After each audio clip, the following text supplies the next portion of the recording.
4. Los cines de Magdalena del Mar.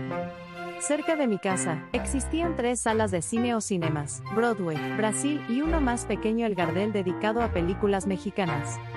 Las matinales y matinés eran fabulosas. Primero compraba dulces o popcorn cuya preparación se hacía en una atractiva máquina recién instalada que permitía ver cómo brotaba el maíz de un recipiente levantando una tapa móvil. Salía un olor exquisito. Instalado ya en una butaca, esperaba con impaciencia, como todos los niños de la sala, que las luces se apagaran. Una gran emoción lo embargaba cuando empezaba la oscuridad y ¡oh sorpresa!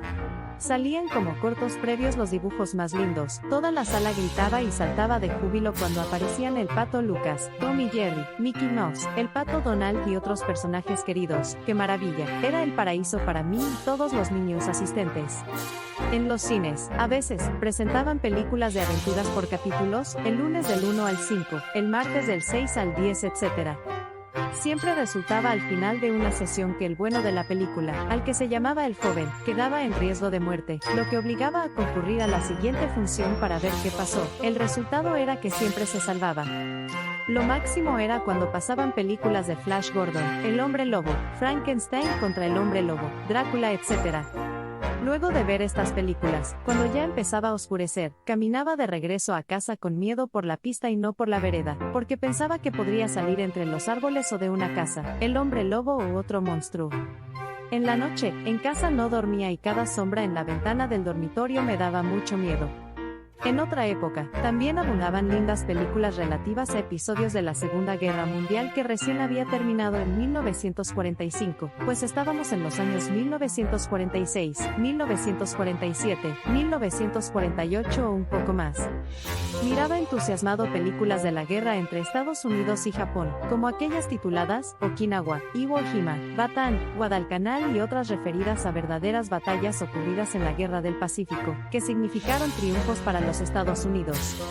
En estas películas, los soldados americanos siempre estaban bien vestidos y peinados, aunque se tiraran al suelo, mientras que los soldados japoneses aparecían con vestimenta en mal estado y presencia deteriorada.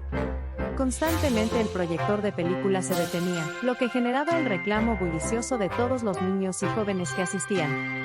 El origen de estas fallas era porque se malograba el equipo o porque no llegaba el rollo de película que se usaba en varios cines por turnos y que era transportado por un motociclista a toda velocidad. El Broadway, Brasil y Gardel ya no existen, solo aparecen como un grato recuerdo en mi memoria. Jugué los domingos con papá. Los domingos eran días especiales.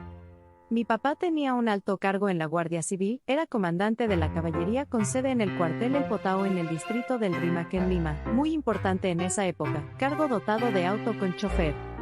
Los domingos en la mañana yo y mis hermanos nos vestíamos con ropa muy formal e íbamos con nuestro papá a la iglesia de la Merced, ubicada en el Jirón de la Unión, en pleno centro de la ciudad de Lima. Era una construcción antigua, de la época del virreinato, un recinto majestuoso, todos los altares delicadamente trabajados en madera y cubiertos con pan de oro, lo que les daba una apariencia muy elegante. Pero, lo mejor de esta salida dominguera era lo que venía después de la misa.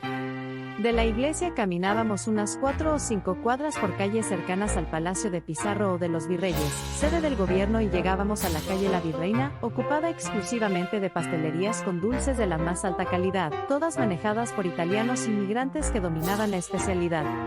Siempre íbamos a la mejor pastelería. En ella encontrábamos a la vista cientos de pastelitos de diferentes formas, colores y componentes, dulces y salados, además de exquisitos helados.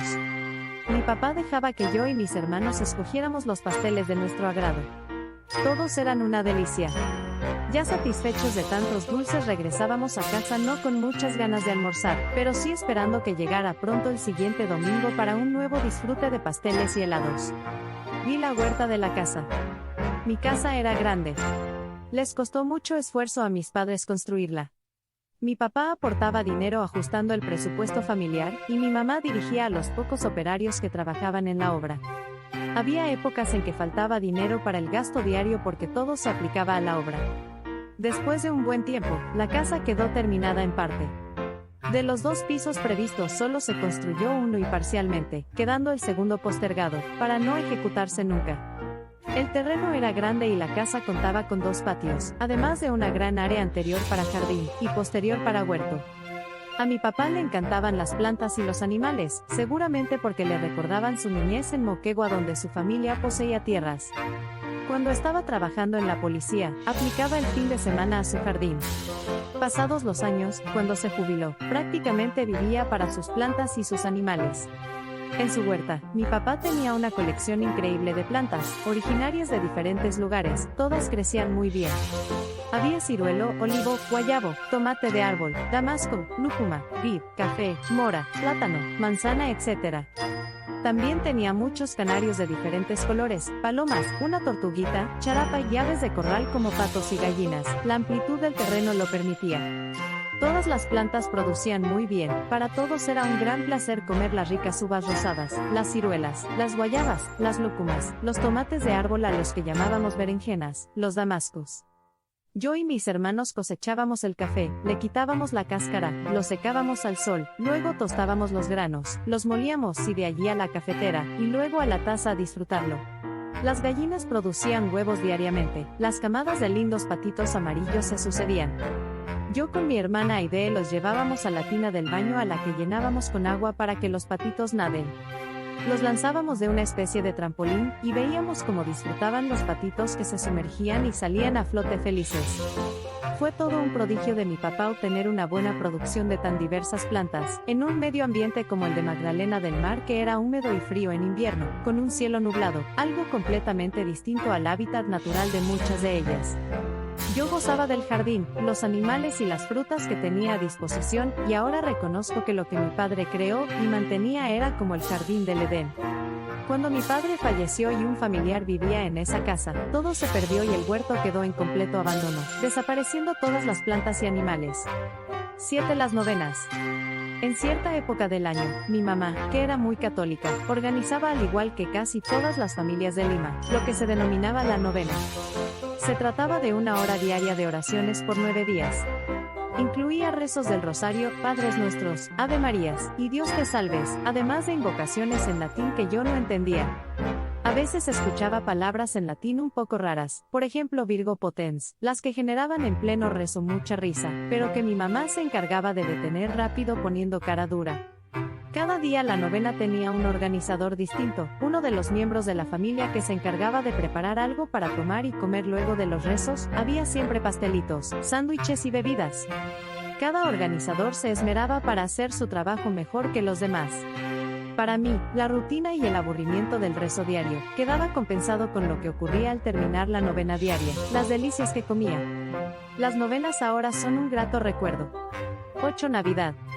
Cuando llegaba la época de Navidad, siempre me decían que haga una carta para Papá Noel pidiéndole los juguetes que quería recibir. Yo escribía mi carta incluyendo los regalos más caros, juguetes de moda en la época como los lindos trenes eléctricos, veleros, bicicletas, patines y otros artículos maravillosos. Tiempo perdido, porque lo que me llegaba no era lo que pedía, eran cosas más modestas. Todos instalábamos el nacimiento, lo hacíamos con papel grueso que imitaba cerros, montañas y una especie de cueva en la que se colocaban figuras de yeso de José, María, Jesús recién nacido, los 3 Reyes Magos, animalitos, arbolitos, etc. Yo quedaba extasiado mirando el ambiente tan acogedor que generaba una lamparita oculta que iluminaba en forma muy tenue con un color misterioso naranja oscuro. La víspera del día de Navidad, la noche del 24 de diciembre, toda la familia íbamos caminando unas 10 cuadras hasta la iglesia del Corazón de Jesús de los Salesianos, la que estaba en la Plaza Mayor de Magdalena del Mar, donde escuchábamos lo que se llamaba la Misa de Gallo, a las 12 de la noche. Me impresionaba fuertemente cómo cantaba un coro de niños. Era para mí, que recién escuchaba algo así, una interpretación de ángeles, los que elevaban mi espíritu de niño generando un mágico ambiente navideño. Al término de la misa, regresábamos a casa caminando, en medio de una noche que yo sentía misteriosa y encantadora. En la casa se servía una deliciosa cena, generalmente una taza de chocolate, pavo, bizcochos y dulces. Terminada la cena, yo y mis hermanos dejábamos nuestros zapatos en la estufa o chimenea, con las cartas de pedidos a Papá Noel. En una oportunidad, me desperté más temprano que todos, corrí a ver mi regalo y encontré un pequeño balde de lata para la playa con su pala. Luego miré el regalo de mi hermano y vi que le habían puesto una linda cancha de fútbol, con jugadores de 2 equipos, con arcos, una pelotita y unas tablitas para impulsarla. Era para jugar entre 2 personas. No había nadie, así que decidí hacer un cambio, el balde para mi hermano y el fulbito para mí. Total, Papá Noel ya se había ido y los demás dormían. Al día siguiente, mi mamá me sometió a un intenso interrogatorio tipo Gestapo. Yo negaba repetidamente haber cambiado el regalo, entonces empezaba nuevamente el interrogatorio, hasta que me cansé y hablé, dije toda la verdad. Se hizo el cambio de regalos y no me aplicaron ningún castigo, y hasta mi mamá sonreía un poco, seguramente porque era el más pequeño de la casa. 9 retretas y kermeses. Casi todos los sábados o domingos se realizaban en la Plaza Mayor de Magdalena del Mar, las retretas. Se presentaba la banda de algún instituto armado o de la policía a tocar piezas de música, principalmente de origen peruano. Las bandas se instalaban al entrar la noche en el centro de la plaza, en la que había una bonita glorieta techada en un nivel más alto, a la que se accedía por escaleras.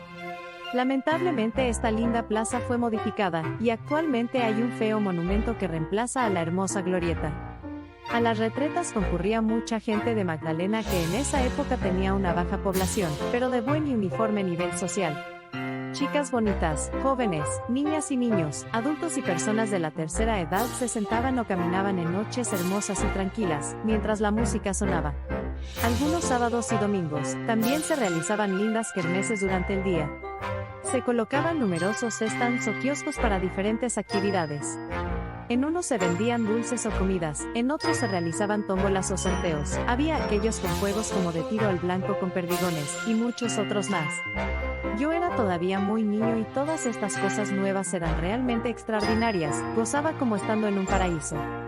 En una oportunidad, cuando estaba solo se me acercó un hombre de mal aspecto, y me dijo para llevarme a otro lugar donde había lindas cosas para regalarme. Me negué a ir y al regresar a casa le conté a mi mamá lo sucedido. Ella inmediatamente le avisó a mi papá, quien envió un policía a detener a esa persona. No sé qué pasó después.